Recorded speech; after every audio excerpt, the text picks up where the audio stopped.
ये बलिया के छात्र संघ के इतिहास में आज तक ऐसा कभी कांड नहीं हुआ था। ये एक सबक है पुलिस प्रशासन को कि ऐसा सज़ा दें ताकि फिर कभी ऐसी घटना कोई करने से पहले 50 बार सोचे, 100 बार सोचना चाहिए। उनसे मांगे कि जिस प्रकार अदर कास्ट के लोगों को अपराधी होते हैं किसी मजहब के, उनके ऊपर तुरंत कार्रवाई की जाती है, उसी तरह से जो ये अपराधी है उनको तुरंत कार्रवाई करते हुए उनको गिरफ्तारी, बुलडोजर चलाकर घर का प्रशासन कल हम लोग के सामने बोली कि हम लोग 6 घंटे के अंदर अभी कोई सूचना नहीं है कि कितने। बलिया में कल एक ऐसी घटना घटी जिसने सबको हैरान कर दिया है।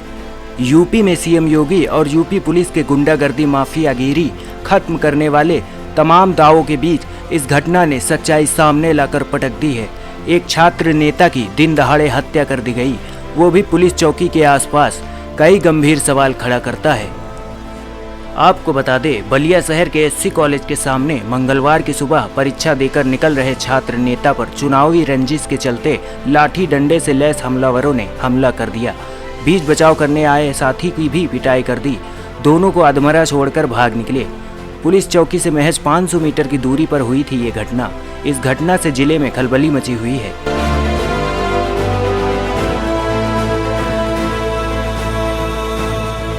जो हेमंत यादव जो हमारे छोटे भाई के तरह थे, जो छात्र नेता थे, चुनाव की तैयारी कर रहे थे, वो कल उनका पेपर था।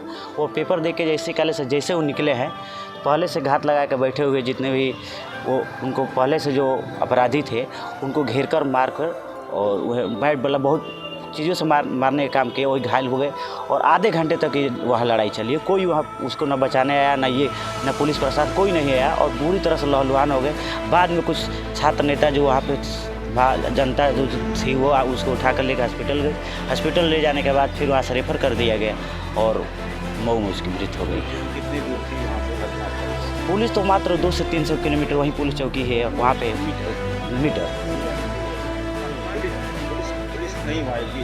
नहीं, उस समय पुलिस नहीं आई। परीक्षा के दौरान पुलिस तो आनी चाहिए। अब यही तो प्रशासन आज के देख लीजिए स्थिति यही तो है यहाँ की। वहाँ पे पेपर सबको पता होना चाहिए कि पेपर के टाइम पुलिस की ड्यूटी लगाई जाती है। क्योंकि 1-2 बार हम लोग के साथ ऐसे भी घटना हो गई है, पेपर देकर हम लोग आए, अपना मोबाइल रखे हैं डिक्की में, पता चलता है बाहर आते हैं तो मोबाइल गायब। जब पेपर देने कोई छात्र अंदर जाता है तो पुलिस प्रशासन और कॉलेज प्रशासन को छोड़ के जाता है। तो ये तो पुलिस प्रशासन की इसमें पूरी तरफ विफलता है कि इस तरह से जब पेपर होता है तो पुलिस प्रशासन हमेशा एक्टिव कॉलेज को होना ही जरूरी होता है। इसमें छात्र नेता को आपसे साजिश, चुनावी साजिश के तक ये हम लोग सामने चुनाव लड़ने आ गया है।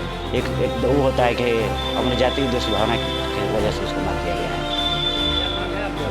हम लोग के प्रशासन से मांग है कि जिस प्रकार ये जीरो टैलेंट की नीति चल रही है उत्तर प्रदेश सरकार से, उनसे मांगे कि जिस प्रकार अदर कास्ट के लोगों को अपराधी होते हैं किसी मजहब के, उनके ऊपर तुरंत कार्रवाई की जाती है, उसी तरह से जो ये अपराधी है उनको तुरंत कार्रवाई करते हुए उनको गिरफ्तारी, बुलडोजर चलाकर घर का प्रशासन कल हम लोग के सामने बोली कि हम लोग 6 घंटे के अंदर अभी कोई सूचना नहीं है कि कितने अपराधी पकड़े गए हैं, कितने अपराधी नहीं पकड़े गए हैं। 6 घंटे के अंदर बात की अभी तक कुछ नहीं, उनके घर बुलडोजर चला के उनको ऐसा सजा दिया जाए। ये बलिया के छात्र संघ के इतिहास में आज तक ऐसा कभी कांड नहीं हुआ था। ये एक सबक है पुलिस प्रशासन को कि ऐसा सजा दें ताकि फिर कभी ऐसी घटना कोई करने से पहले 50 बार सोचे, 100 बार सोचना चाहिए। चुनावी रंजिश के चलते छात्र नेता की हुई मौत ने इलाके में हड़कंप कर दिया है।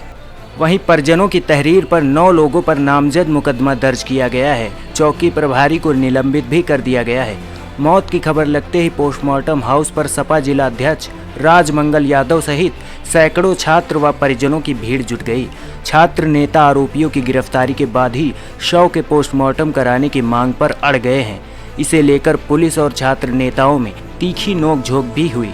वहीं छात्र नेता धरने पर बैठ गए। परिजनों का रोते रोते बुरा हाल है। 2023 को कुछ छात्रों के बीच में झगड़ा हुआ था, जिसमें एक छात्र के क्रिकेट बैट लगने से मृत्यु हो गई थी, जिस संबंध में परिवार से प्राप्त तहरीर पर थाना पे सुसंगत धाराओं में मुकदमा पंजीकृत कर पुलिस अधीक्षक के नेतृत्व में 3 टीमों का गठन किया गया था। और बताना चाहेंगे कि इन टीमों के अथक प्रयास से मामले में शामिल 7 अभियुक्तों को गिरफ्तार कर चुके हैं। अग्रिम विवेचनात्मक कार्रवाई प्रचलित है, जो भी प्रगति होगी आप लोगों को अवगत करवाया जाएगा।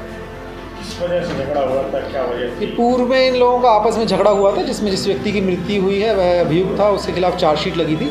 उसी के प्रतिशोध में अब इनके द्वारा उसके साथ मारपीट की गई थी, जिसके क्रम में उसकी मृत्यु हो गई। जितने आरोपी थी सर सारे गिरफ्तार हुए थे? 7 आरोपी गिरफ्तार हुए हैं। बाकी अभी हमारी विवेचनात्मक कार्रवाई चल रही है। आगे जो प्रगति होगी वो एडिशनल प्रेस नोट से आप लोगों को अवगत करवा दिया जाएगा। पुलिसकर्मियों की कार्रवाई की गई है।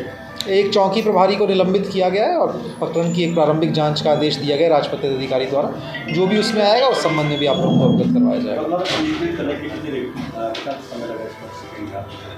गिरफ्तारी में मुकदमा पंजीकृत करने के 12 घंटे के अंदर हमारी टीमों को 6 घंटे में हमको पर्याप्त इनपुट्स मिल गए थे, जिसके क्रम में काम करते हुए इन इनपुट्स को डेवलप करते हुए 12 घंटे के अंदर हमने 7 अभियुक्तों को गिरफ्तार कर लिया। नहीं, अभी ऐसा कुछ हो नहीं है कि अभी पूरी केस की विवेचना चल रही है। अभी आगे जैसा टीम करेगी, अगर उसमें ऐसी चीज़ आएगी तभी इनाम का किया जाएगा। अभी हमारे द्वारा ऐसा कोई घोषणा नहीं की गई।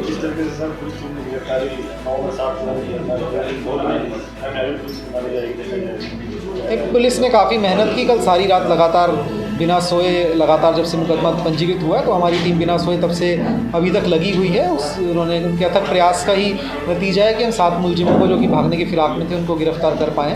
बाकी अग्रिम विवेचनात्मक कार्रवाई अगर कंप्लीट होगी तो उसके हिसाब से फिर आगे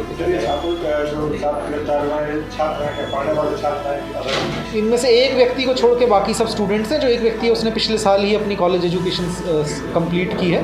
बाकी सब जो है वो स्टूडेंट्स हैं।